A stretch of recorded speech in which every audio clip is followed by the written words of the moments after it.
program for graduate studies at Charles Darwin University.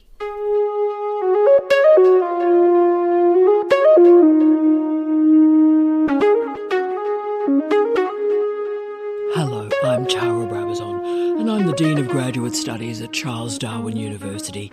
Welcome to this Touchstone Beginnings session, the Supervisory Charter.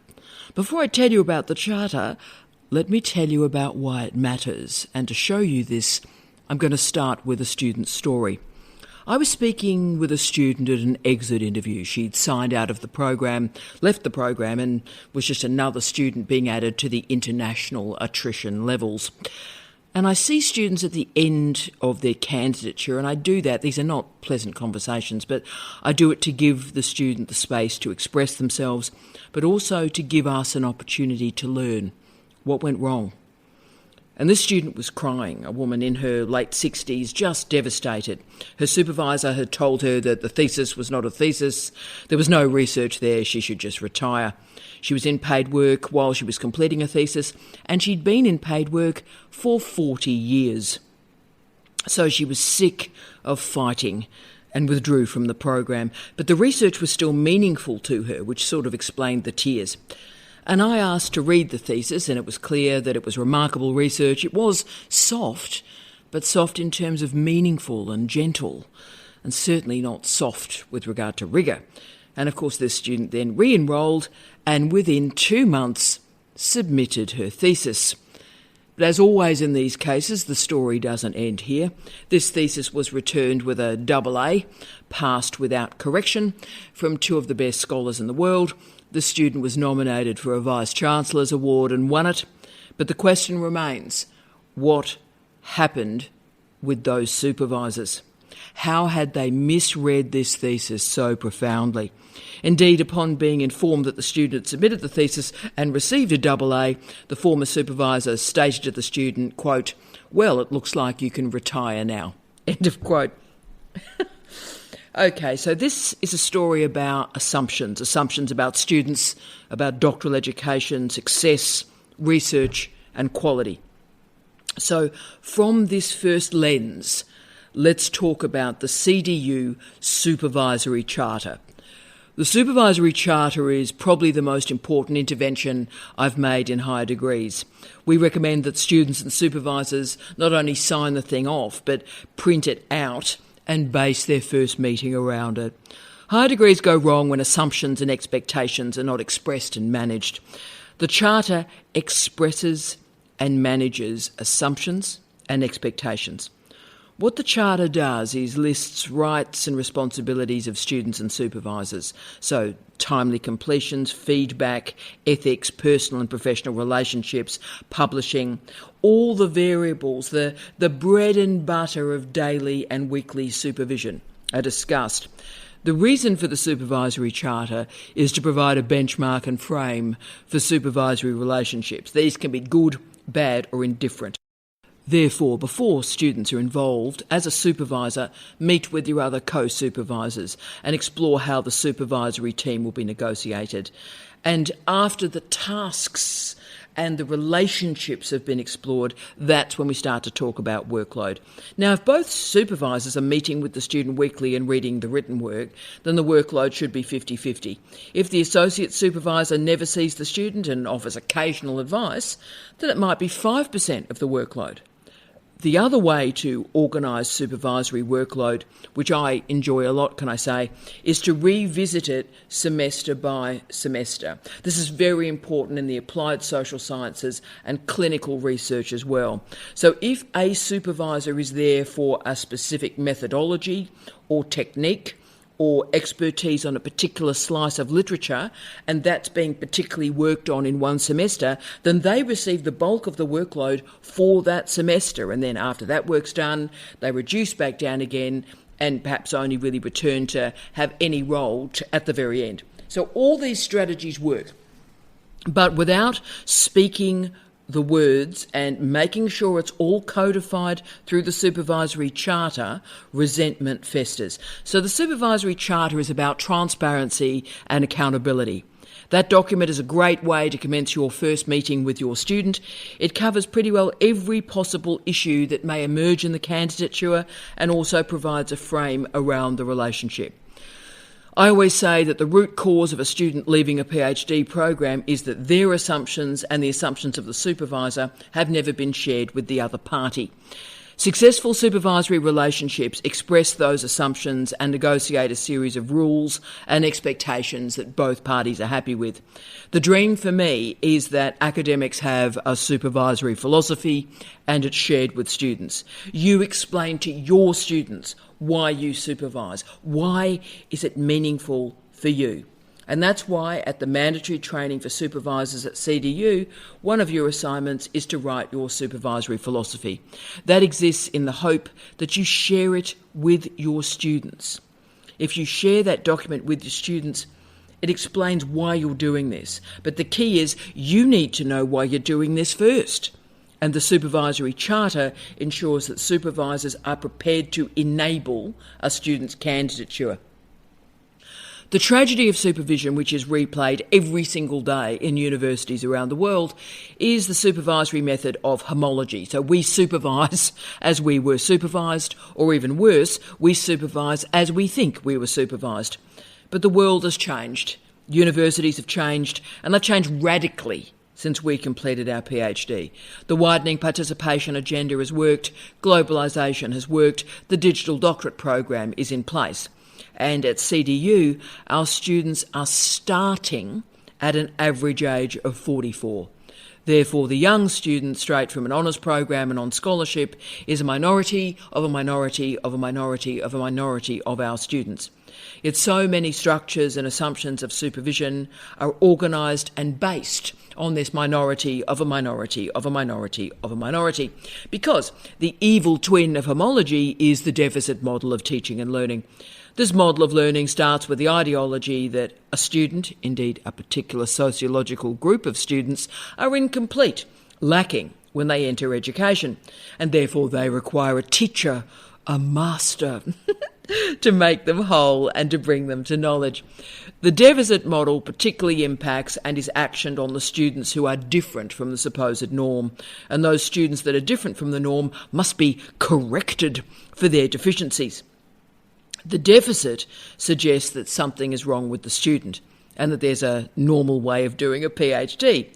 So those who haven't had a life experience aligned with what is seen to be normal education or a normal pathway into a PhD are marked as different, in deficit, and require remedial training, teaching and preparation. We have a diversity of students in our doctoral program more than at any point in history. So therefore the transmission model of education does not function. Doesn't function at an undergraduate level, has even less relevance at a doctoral level. So the consequences of this model is that all the knowledge that a student brings to education is rendered irrelevant, unimportant, counterproductive or problematic. The supervisor is the master to the student's apprentice, and the supervisor fills a student with knowledge, ignoring who they are as a person. Now, this is a disaster for many reasons. Firstly, such a model actually blocks the capacity of a student to learn. I've always had a teaching rule that we start where the student is rather than where I want them to be. And if we do not have a recognition of students' needs, if we do not have a recognition of the knowledge that students hold before they enter the program, that is not only offensive, but it's actually ridiculous. The best of learning takes the student's expertise, and we as supervisors discover andragogical strategies to align disciplinary knowledge with prior expertise. Secondly, the ignorance and marginalisation of student knowledge is particularly disastrous for groups that suffer and manage discrimination in the rest of their lives.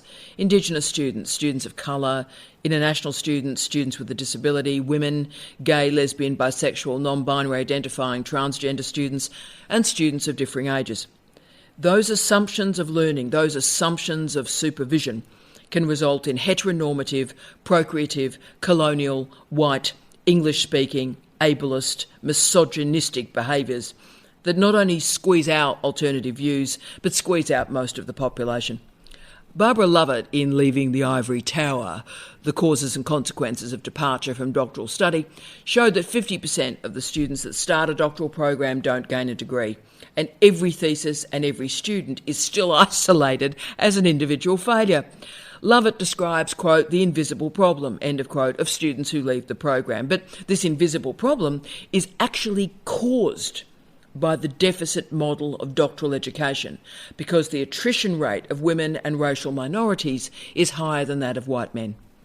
Research shows that the completers and the non-completers are equally academically able. The reason they leave, yep, that's the key. So graduate student attrition, students leaving the program, it certainly ruins an individual's life.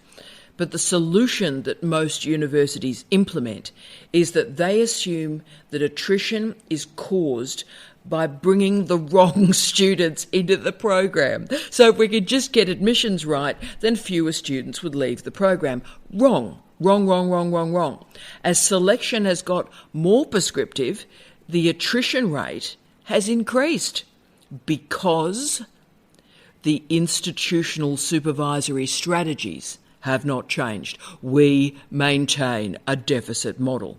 So why has this been allowed to perpetuate? Well, because blame for failure is placed on the individual rather than the system. So the university and the doctoral system is never to blame. The individual student just didn't work hard enough. And wow, that's a lot of individuals over a lot of generations. Instead of the institution and international university education assessing the impact of the deficit model on a doctoral degree.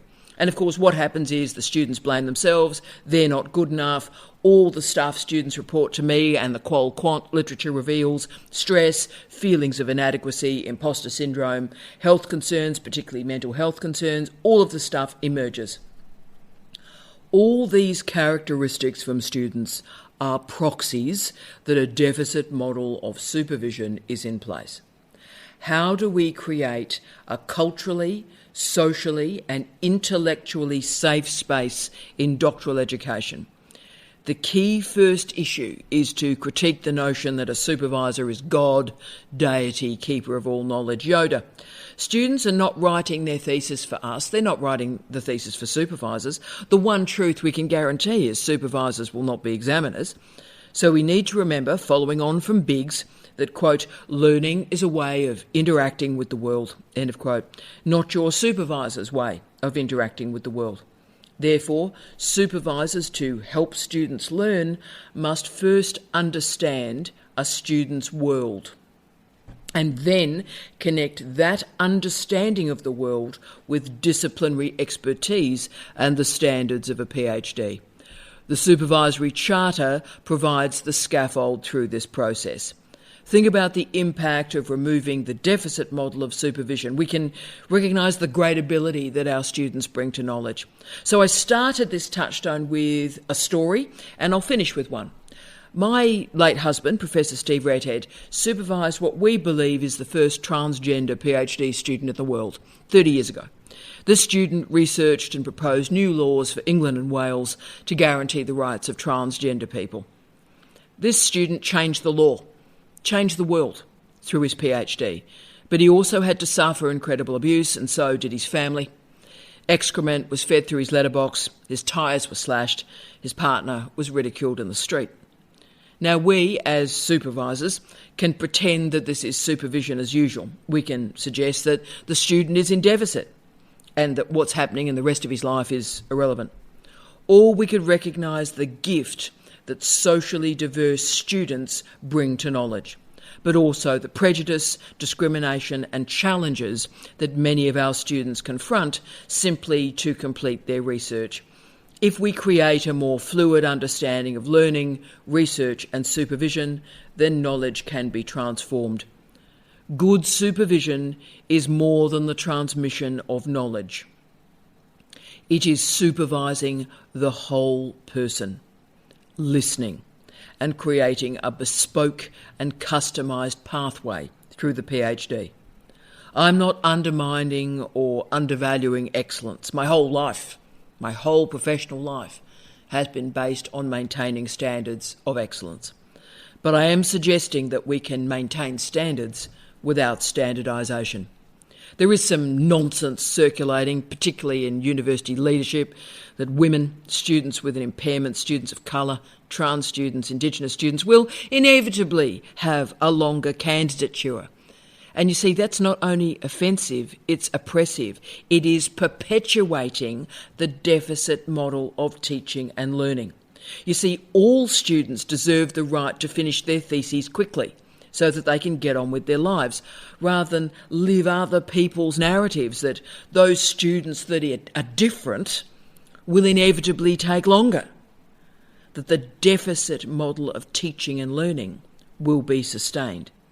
It is only when we assume that all of our students are full, accomplished, fascinating people at the very start of their candidature that they don't need us as supervisors to make them complete. They are whole before they begin with us. Then suddenly our job transforms. Our job is to connect their life, their knowledge, with the standards required of a PhD. And this is supervision, seeing the gift that students can bring to knowledge and framing and shaping and guiding this expertise into the genre of a doctorate. And you see, supervision begins with a supervisory charter. Thank you for your time. Thank you for listening to Touchstones, our professional development program for graduate studies at Charles Darwin University.